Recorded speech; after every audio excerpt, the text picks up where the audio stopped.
Hello everyone! Behind me you can see a classic Range Rover. You can find a video on the internet where Jeremy Clarkson reviewed a classic Porsche 911 and he destroyed that car. This is quite an old video, before the prices of classic 911s went through the roof. Back then it was possible to crash and to destroy a classic 911. Now this decision doesn't look that sensible anymore. And I think that this classic Range Rover is the future 911 of the luxury SUVs. The production of this boxy body style started in 1970 and it lasted for almost 26 years until it was replaced with a newer model. So it means that next year, in 2020, this exact body style will celebrate its 50th anniversary. And in my opinion, it will have an impact on the prices of these classic Range Rovers. So around a year ago, I started looking around to buy one before the prices went too high. And I didn't do anything crazy. I just went and looked around in my country what is available. Actually, and around a year ago, I went to see in person two classic Range Rovers. One was a 91 lower trim model, and they asked 3,800 euros for it. It had a lift kit, but in general it was a lower trim model, so it had cloth seats, everything was mechanical, and especially I disliked the manual transmission it had. I understand that in some off-road situations the manual transmission is better, but it was really horrendous vehicle to drive. The clutch pedal was placed in a very strange place. The gear lever was very uninformative. I would need to roll through the gears to look for them. I didn't like it at all. It was too much of involvement to drive that manual V8. And then after that I went to see a 94 soft dash model. It had a manual transmission, also V8, and Vogue trim, so it was a much higher trim. It had leather seats, power everything. But it was a rust bucket. It had holes in all those famous places where the classic Range Rovers rust. So I decided I don't want to go to the full-on restoration, and I skipped that model. They asked 2,000 euros for it. So for a year after that, I didn't make any serious decisions. Occasionally I would go on the internet to look what's available, but nothing more. And in the middle of last November, I saw the advertisement for this 92 brown Range Rover. Now, to be honest, I'm not an expert on classic Range Rovers, but to me it looked a little bit strange. The back door looked a little longer than the usual back door of the Range Rover, and I saw those three letters on the tailgate which said LSE. I went on the internet to find out what it means, and it meant that this is a long wheelbase model. They are not as expensive as the early models or the very late year models, but still they are quite expensive, and there's not so many of them still alive available for sale. So I thought to myself that I must go and see this truck in person. I drove 200 kilometers to one side, and it was quite a surprise for me when I approached it, because the alarm worked, the central locking worked just fine. When I turned the key, the engine started right away. It had no faults on the dash. The automatic transmission worked just fine. Even the infamous air suspension lifted up itself with no problems. I've opened the bonnet. Those small light bulbs under the bonnet, they worked. I don't know any other old car where these light bulbs work. So I went around looking for a rust on the car. The undercarriage looked just fine. The body in general also looked just fine. It didn't have any rust holes. Okay, it had like very small rust bubbles, but you cannot expect too much from the car of this vintage. I found one place where it was rusted through completely. It's on the driver's side, the inner wheel arch. So on the front of it, it has a rust hole, and I thought, it has rust. Then I went to see the tailgate. You know that the upper tailgate on these classic Range Rovers, it always rusts out completely, and it was a new one. Okay, and it closes just all right. And I opened it and I found a trunk full of spare parts. And I found a brand new inner wheel arch for the driver's side. So it had parts in stock to replace the rusty parts. And it also had a box full of other parts. It had a workshop manuals for the mechanical part of the car, for the electrical part of the car. It had the records for all the work that was done for the previous 5 or 10 years. It was a surprise for me. And all they asked for this car was 4,500 euros. And I looked at it and I said to the seller, come on, I'm a serious buyer. What's the end price for this car? What's the lowest you can sell it for me? And he said, okay, I can do it 4,200. I played, poker face, and I said, okay, 3,800, and I'm taking it. And he just said, all right, 3,800 and it's yours. And then, I wasn't really comfortable with that anymore, because why it was so cheap? There must be something wrong with this car, because it came from the Denmark.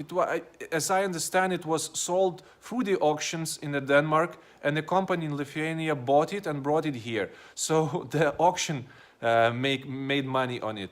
The company which I bought it from also made money on it, and they sold it to me for 3,800 euros. So I thought to myself, there must be something really wrong with it. But anyway, I bought it because it's an LSE, it's full options. It has everything this Range Rover 92 had. And immediately I've ordered a trailer to bring it back to Vilnius, to the capital city where I live, and right into the shop, because it was late autumn, the winter was starting, and I wasn't really comfortable with diagnosing it myself. I wanted professionals to look at it. And I said to myself, if it has some really bad faults, I will part it and sell through the internet. Just sell the parts on the internet. Oh, the cat. Random cat.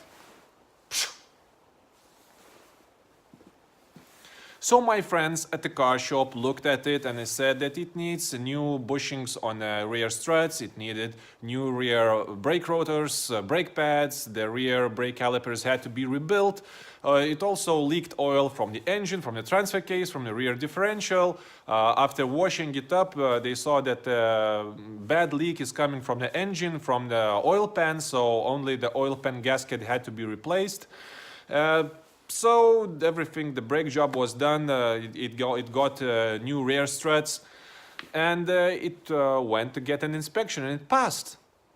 And it's registered now and insured, and it's a perfectly driving car. Yes, the air suspension is leaking, and after sitting overnight it is on the ground, but when you start it up, a minute or two and the car is in normal level again, no problem. I can drive it with no problem. So to this day, it is very strange for me why it was so cheap. Maybe I don't understand something, but why it was so cheap. I would really like to know how this Range Rover ended up in the auction in Denmark. Why did he sell it? Why did he sell it with a trunk full of the spare parts?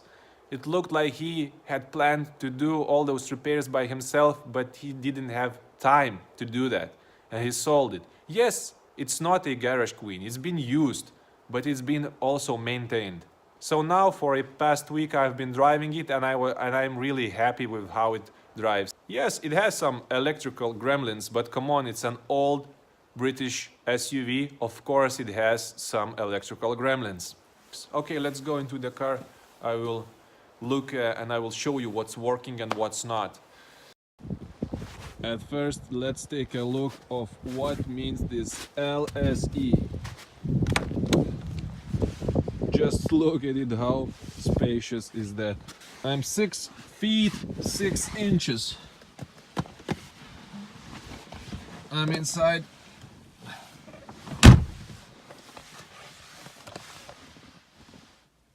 Just look at it. No problems whatsoever. I can sit like that. Oh my god, it's just perfect. I could live in here.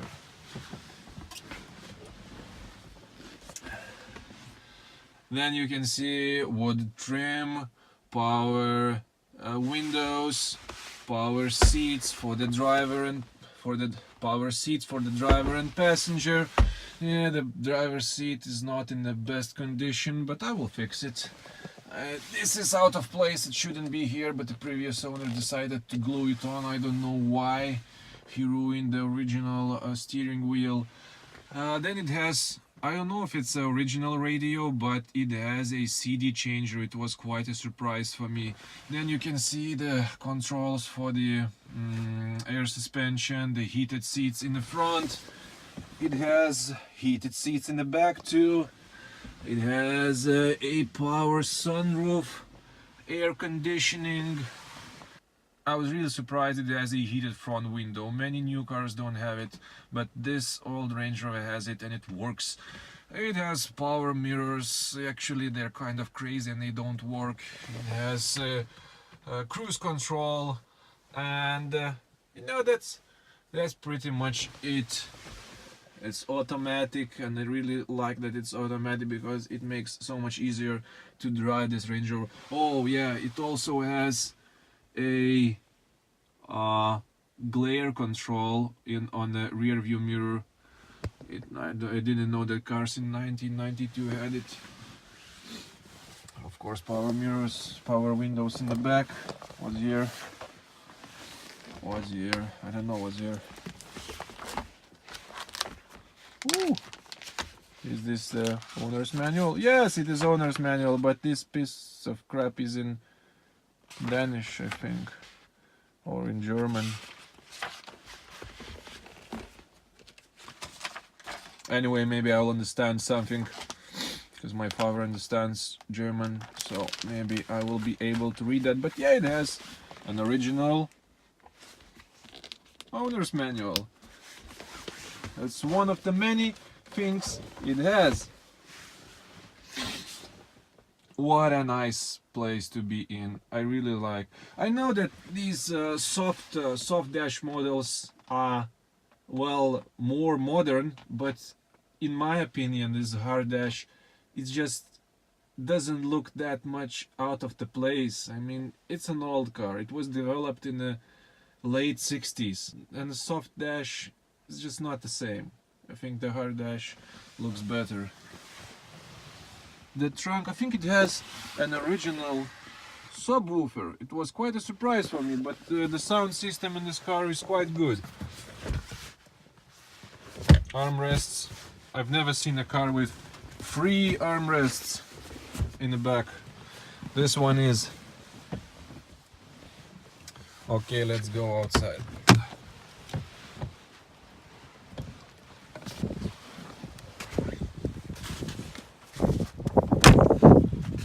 Just take a look at the tailgate. Just take a look at it. Not a single rust spot. Nowhere. Usually Range Rovers rust in these places. It's just fine here. Yes, the rear bumper is quite rusty, but it's a simple metal bumper. I will get it sandblasted and repainted, no problem. The wheels look quite nice, the original wheels with the original color. I really like it. Yes, it has a bad rust here, but it's a bonnet, no problem.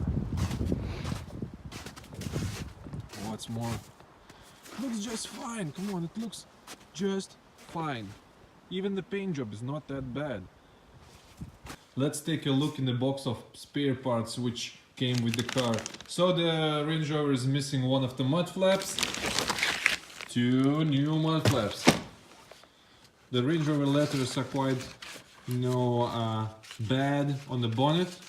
A set of new Range Rover letters.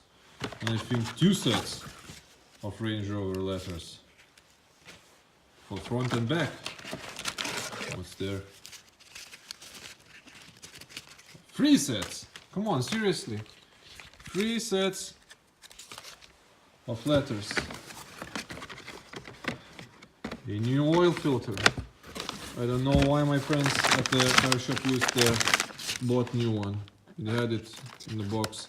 Some more body parts. What's here? I have no idea what's inside. I don't want to unpack it with no reason, but I think it's something with the suspension or the steering. from a new belt. The old is a little bit squeaky, so a new one. Gaskets for the, I think it's for differentials. Another set of gaskets for something else, maybe a transfer case, I don't know. What's that? Have no idea what's that. Maybe it's, I don't know. Here, some kind of those braided lines. What's here? Something made of aluminium. I don't know what that's that, but I have it. I have it here. No idea. Come on, it's for a kit for caliper to be rebuilt. I don't know why I paid. What's that? No idea. No idea, but it has so many things. There are so many things in this stub axle.